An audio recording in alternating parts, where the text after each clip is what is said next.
How to add filters to your stories. Hi guys, in this video I will show you how to add filters to your stories on Instagram. It's so easy and quick, so let's jump in. First thing, go to your Instagram. Now click on home icon and click on your story. All you need to do is choose a picture. For example, I choose this picture. All I need to do is click on the icon beside the sticker icon and choose filters. For example, this one, and or whatever you want.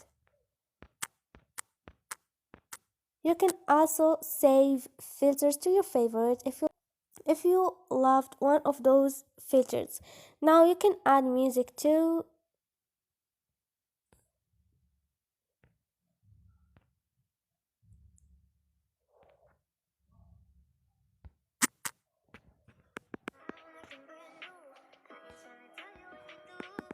Now click on your story. So this is it guys. Hope this video was helpful to you, and if you liked the video, don't forget to subscribe and like.